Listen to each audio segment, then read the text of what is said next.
ce matin, ça s'est bien passé. Laurence a pu le lever toute seule, en fait. Et le transfert s'est bien passé à une personne, donc déjà il y a du progrès. On lui a enlevé sa sonde vésicale. Donc il faut surveiller qu'il urine bien, faire des RPM. Une mise en place de catalogue mictionnel aussi, hein? Oui, c'est ça. D'accord. Bon, écoutez, bon après-midi. Merci. Allez, on va partir faire notre premier tour. Bon courage. Merci. À demain. À demain. Ouais, à demain. Salut les filles. Salut. Allez, là c'est le bazar. Ouais, on va pousser les... Ouais, il y a une sonnette, on va répondre à la sonnette. Ah oui, oui. Ah ben oui.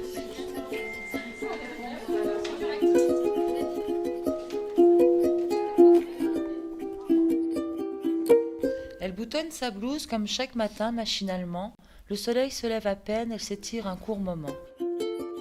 Après s'être lavé les mains soigneusement, la journée peut alors commencer maintenant. Elle frappe à la première porte et dit bonjour. Une voix timide lui répondra peut-être en retour, avec un sourire plein de tendresse et de bonté. Elle fera son devoir avec compassion et humilité. Nettoyer, sécher, masser les peaux fragilisées par la maladie, le poids des années, habiller, soulager, même rassurer les personnes qui ont besoin d'être aidées. Elle frappe à la deuxième porte et recommence. Ce qui m'a amenée à faire ce métier, c'est que déjà je travaillais en tant qu'aide à domicile. Donc je m'occupais de personnes et je voulais faire plus, prendre plus en charge la personne dans sa globalité. Bonjour, vous allez bien monsieur ? Eh bien moi, je suis arrivée dans cette fonction parce que j'ai une sœur qui était aide-soignante à cette époque-là et un ami aussi. Et en fait, j'ai touché un peu de près cette fonction et j'ai eu envie un jour de passer le concours. J'ai été reçue à ce concours et je crois que c'était vraiment le métier qui m'était destiné, quoi, en fait, hein, parce que j'aime ce contact humain. Et c'est vrai que c'est un métier difficile, mais il faut vraiment aimer l'humain pour le faire. Il faut vraiment donner tout ce que l'on a, en fait.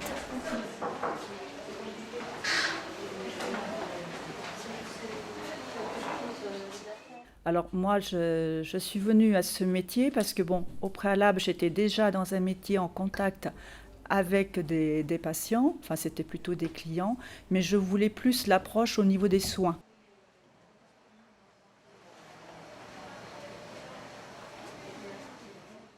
Et c'est comme ça que j'ai fait mes études d'aide-soignante.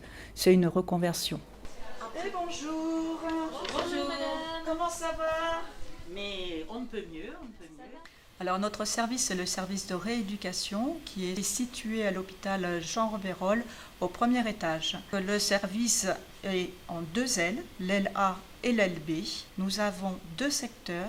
Un secteur de la neuro-orthopédie où il y a différentes pathologies, la sclérose en plaques, les paraplégiques, c'est-à-dire paralysés des jambes, tétraplégiques, paralysés des 4 membres, des Guillain-Barré et des prothèses de genoux de temps en temps.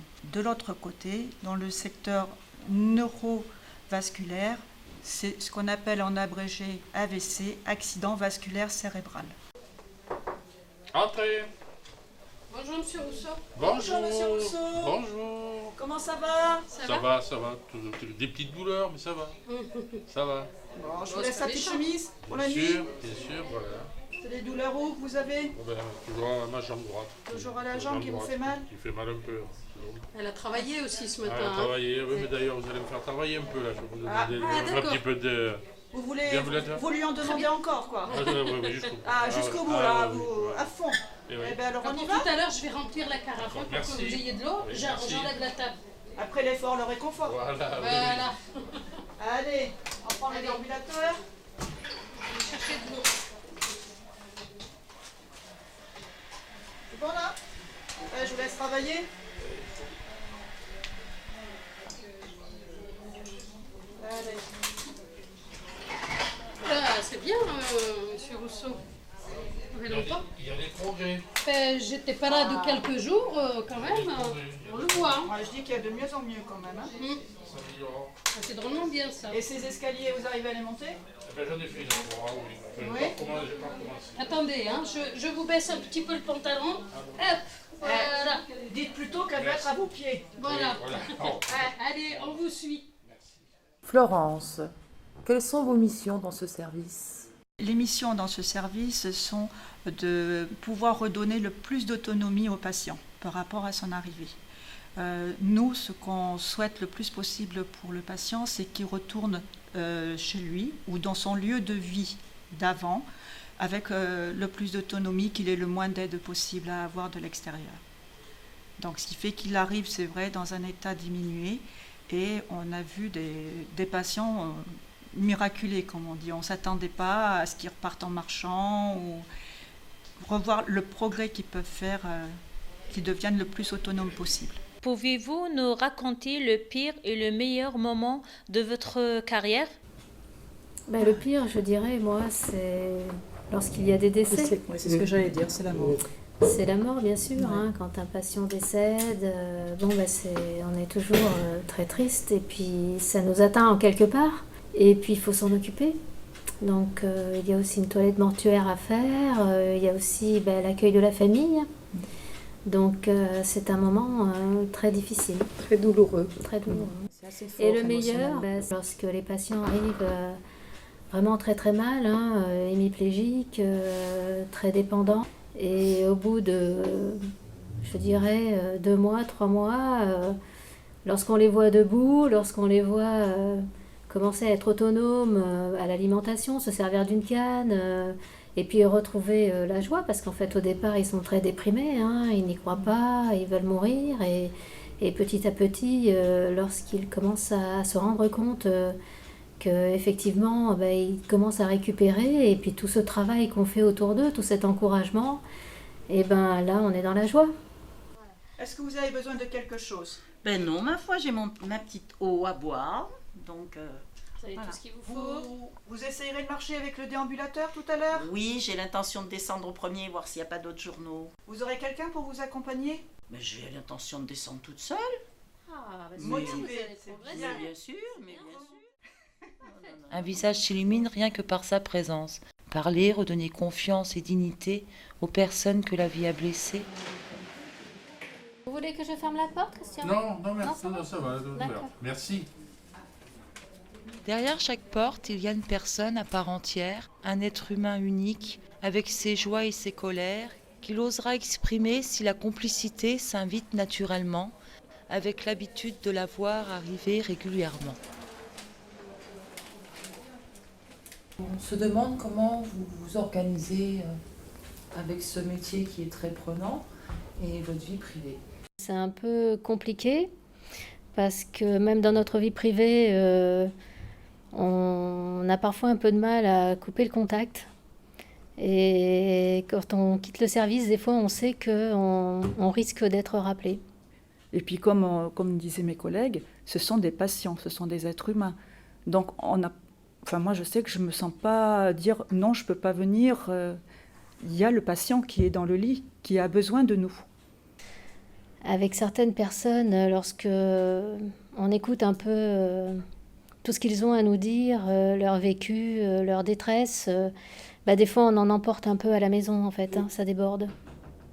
Et on se dit, est-ce que j'ai eu les bons mots? Est-ce que j'ai vraiment dit ce qu'il fallait? Est-ce que j'ai eu le bon geste? Est-ce que ça va comme ça? C'est bon? Merci. Avec plaisir, le pays. Comment cela se passe-t-il avec les aides-soignantes à l'hôpital? Très bien, puisque étant tétraplégique, j'ai besoin d'une personne à part entière. Donc, au niveau de la toilette, elles sont 2 et je leur fais bien du travail. Manger, elles me font les repas, la toilette.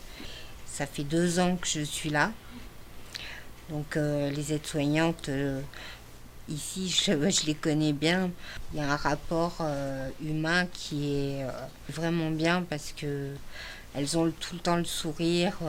Même si ça va, si ça va pas, elles le laissent pas paraître. Mais vraiment, non, je suis très contente. Je suis très contente d'elles. On peut dire que vous aimez votre métier, même s'il est difficile et rude. Trouvez-vous qu'il n'est pas assez valorisé ? Je trouve qu'il n'est pas assez valorisé. Oui, effectivement, lorsqu'on entend parler de l'hôpital, souvent on n'entend parler que des infirmières, que des médecins, mais bon, de toutes ces petites mains qui travaillent tout au long de la journée auprès des patients, c'est vrai qu'on n'en entend pas beaucoup parler. Et en fait, on fait beaucoup de choses. Et j'ai l'impression que le fait qu'on ne parle pas de nous, on ne reconnaît pas nos compétences en fait. Et toi, Joël, qui as travaillé pendant plus de 35 ans comme aide-soignante, comment expliques-tu encore aujourd'hui ce manque de reconnaissance de ce métier si utile et si indispensable ? Notre profession existe depuis plus de 60 ans. Nous avons un diplôme d'État. Nous occupons dans la sphère des soins une place primordiale. Nous sommes les professionnels les plus proches des patients. Et pourtant, nos compétences ne sont pas assez reconnues et mises en valeur. Le jour où le législateur clarifiera notre statut et nous attribuera un vrai rôle propre avec une autre appellation, ce jour-là, nous aurons une véritable identité professionnelle. Et ce sera pour nous une vraie marque de reconnaissance et un progrès marquant. Mais malgré tout, ce qui nous encourage, c'est la reconnaissance des patients. Pour être aide-soignante, il faut être à l'écoute du patient et de la famille, parce que la famille aussi est en souffrance, il n'y a pas que le patient. Donc c'est beaucoup d'écoute et de patience et de relationnel. Oui, moi j'ajouterais qu'il faut avoir le sens humain et aimer l'autre. Si on n'aime pas les gens, on ne peut pas les aider. Ce qu'il faut savoir, c'est que quand on a fait ce métier d'aide-soignante, en fait, on est aide-soignante à vie, jusqu'à la fin. Parce qu'on travaille sur de l'humain, et même si on est à la retraite, effectivement, on n'est plus dans les soins. Mais on est toujours dans cette relation à l'humain. Donc, et quand on a exercé ça pendant pas loin de 40 ans, on ne balaye pas d'un revers de main cette profession, ce métier qui est avec l'humain. Elle déboutonne sa blouse comme chaque soir, machinalement. Le soleil se couche à peine, elle bâille un moment. Après un rapide bonsoir aux collègues fatigués, elle va pouvoir elle aussi rentrer se reposer. Elle est aide-soignante, métier mal reconnu et pourtant, combien ses gestes quotidiens sont importants, car tous les trésors du monde n'ont pas la valeur des sourires qu'elle offre avec son cœur.